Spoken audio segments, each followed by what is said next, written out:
Good morning, everyone. Good morning. Okay, so we are an hour earlier today because I have a all-day meeting training that I'm running and doing. So I had to come on a little earlier today. Some housekeeping things for you. For those of you who are not into Tiny Habits, we finish out Tiny Habits this week, today and tomorrow. And then next week is going to be a little spotty, as you can imagine, because I am going to be focusing on family and the holidays. But my plan right now, my intention is to be with you all Monday, Tuesday, Wednesday, Thursday. I think most of next week. I'm sorry, I'm just going to look here for you. Most of next week, I will go live in the morning. Now, it's just like I did over Thanksgiving week. Obviously, my daughter's out of school. We have some holiday things planned. I will go live. My plan is, let's see, probably every day. Fingers crossed, every day. But it may not be at the exact same time, okay? Please give me the grace on that. You will have a video that day, but it may not be at 9 a.m. every morning. I will try and let you know ahead of time in case you want to jump on and be here with me. But I am going to balance being with my family next week, as well as being here for all of you, because I know that this is a stressful week for everybody. That's not true. It's a stressful week for anybody who is celebrating Christmas. It's stressful for me, and I feel very comfortable in my relationship with food and body and eating and things like that. And it still creates stress. Remember, way back to when we first started this series, even positive change, even things that feel positive, if you're excited about the holidays, if it's a white Christmas where you are, if you're seeing family for the first time in ages, even the things that feel positive trigger to the brain a change, something different.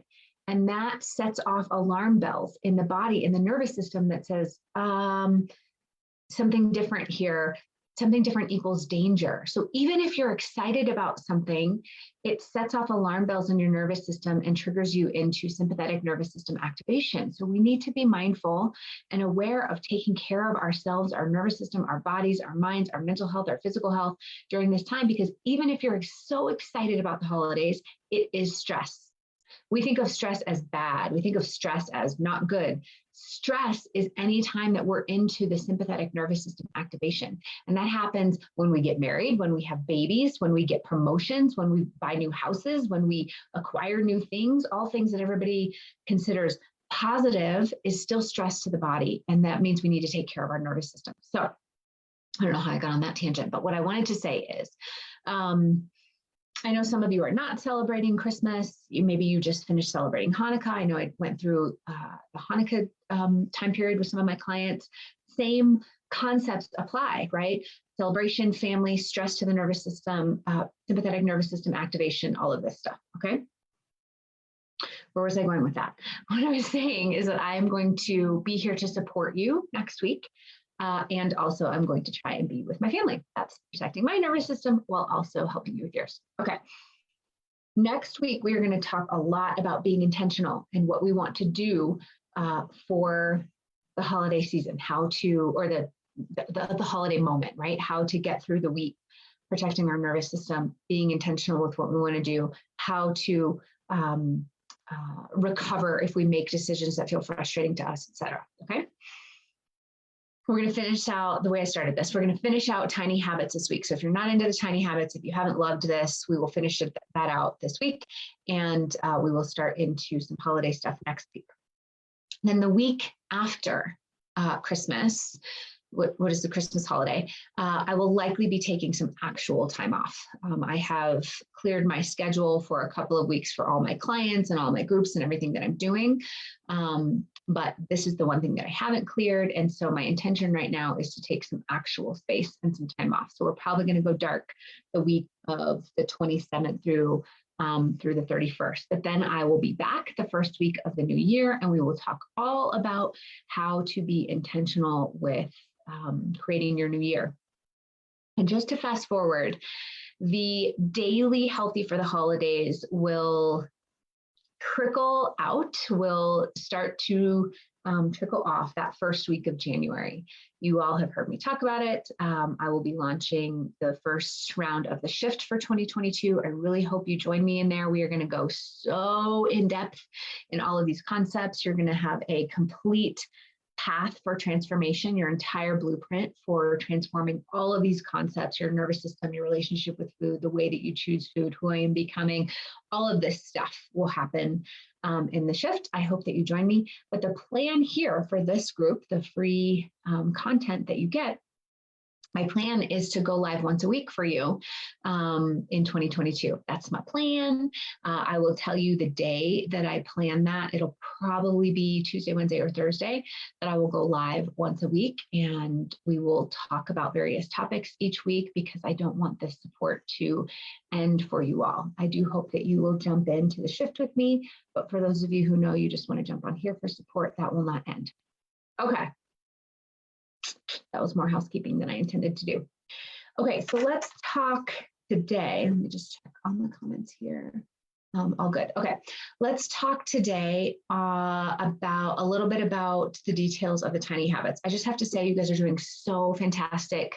For those of you who are doing the tiny habits coaching, you know, many of you are completing all of your tiny habits. That's fantastic. I'm asking you how that's feeling. You're iterating them when you need to. You're changing them. You're changing anchors. You're understanding what's getting in the way of you doing your habits. You're really diving into this work. So amazing. It's going really well. Make sure that you go all the way through the process. I would love it if you would fill out the feedback form that BJ gives you. It's great if you want to fill out feedback about me, but more importantly, I want to hear, I see all of those. I want to hear what you get out of it at the end of the week. I want to hear your reflections on it. So you guys are doing great. A couple of things to address. One of the questions has been when to grow a habit. Now, I want to talk just a little bit about extra credit and celebration. So we talked yesterday about celebration, the importance of celebration, right? Don't skip it because it's the emotion that creates habits. So we want to create that emotion, that dopamine pathway in the brain. Do not forget to celebrate, do the celebration, do the celebration, do the celebration. Okay. We have talked a little bit about what I call extra credit. So let's say you are wanting to have a 30-minute yoga practice and you recognize that what we are designing for here is consistency in habit, right? That you have tried to do yoga before, it never sticks. You understand a little bit more about why. We're going a different route. We're designing for that consistency. So emotion and repetition create the habit. So you're going to do your tiny habit. You're going to celebrate. We talked about it yesterday. You might rehearse it. You might rehearse that habit so it reminds your brain to do it. Okay, so that's set. You might have started feeling like, oh, well, now that my sun salutation is done, I would like to do another 2 sun salutations, or it feels natural to do some warrior stances or whatever it is, right? Go with the extra credit. If you have the desire to do that's what I call extra credit. If you have the desire to do the extra credit, do it. Don't stop yourself from expanding on the habit. You just need to do your tiny habit, which is 1 sun salutation, and then celebrate. But then your extra credit will start to grow naturally. That's the sort of organic growth of that tiny habit. So don't stop yourself from doing the extra credit. If you feel like you don't have the desire to grow naturally, like it's not coming to you naturally to do more, then you can start to build on that habit if you want, intentionally, right? So I'm going to do my tiny habit of 1 sun salutation, and then I will celebrate. And then I'm going to see, and that's my tiny habit, but I'm going to see if at that point I want to press play on a 10-minute yoga video, right? Do you want to anchor another tiny habit to the one that you already did to be more intentional with where that practice goes, right? So let's say your tiny habit is, 2 bicep curls after you flush the toilet, right? And you have a desire to be doing more than 2 bicep curls. Well, does it naturally grow that you do 5 or 6 sometimes, and then sometimes you just do 2, and sometimes you do 8, and sometimes you just do 8? Great. if it's not naturally coming to you, you can say, okay, I've done my 2 bicep curls. Now I'm going to do 2 overhead presses, right? And see if you can add on to that habit that has felt like it started to cement, and see if you can intentionally and systematically grow that habit into what you want. Now, not all habits are grow habits, right? So some of you have habits like, writing in your journal, right? Or tracking your food, that type of thing. And if you just open up the app, do you have a natural desire to put the food in, right? So that's not a grow habit, meaning you don't want to spend 20 minutes tracking your food. You just want to either do it or don't, right? Same thing with the journaling habit. It's not a grow habit. It's just I either journaled or I didn't, right? And so for those one-time habits, sometimes the tiny habit is all you need, and it organically allows you the space and the freedom to complete that habit. So let's say you have trouble journaling, right? And your habit is that you're trying to create a journaling habit. And so your tiny habit is, after I set my coffee cup down, I will open my journal and write one thing I'm grateful for, right? So that'll take you 30 seconds. You write the thing you're grateful for. Well, now that you started it, sometimes it's enough to kind of get that practice going, right? But if it's not enough to get that practice going, same thing with a grow habit, can you be intentional about it? Maybe your brain doesn't know what to do when it opens the journal to start, right? So maybe you have cemented that journal habit of, I opened my journal and I wrote my one thing, but then that's it. And I don't do anything more. And I actually kind of want to do more with it, right? So we go back to the discovery question. What is making this hard to do? And if the thing that's making it hard to do is that your brain doesn't know what to do, I don't know what to write. Am I writing things I'm grateful for? Am I writing intentions for my shifters? Am I writing I am statements, becoming statements, that kind of thing? Understanding what's making it hard to do. Now you can go, oh, got it. After I set my coffee cup down, I write one thing I am grateful for, and then I will write 3 reflections from yesterday or whatever it is. Give your brain a task, give it more clarity about what it's supposed to do, because you've discovered that what's making it hard to do is that it lacks clarity, right? So my point here is that you can start to dig in on these grow habits or one-time habits and keep asking the question, what's making it hard to go further? What's making it hard to expand? What is making this hard to do? And we dig in and we start to be intentional about making the habit go further. Now, this is all very soon because we've only been doing this for, I set you up last week, gave you the recipe on Friday. You've only been doing your tiny habits for a few days. You do not need to rush into this, right? Let your tiny habit cement. I'm just doing this for you for the sake of coaching. And, as we go, anyways, I'll talk about shift left stuff later, but I'm doing this for you for the sake of coaching. Let it cement. Don't rush. You're day 3 into your doing your tiny habits and you're going, why isn't it growing? Give it a minute, right? Do it for a couple of weeks and then start iterating. Okay, is this growing naturally? Am I completing this? Do I need to do more? Do I want to iterate this, right? Don't rush this process because you're so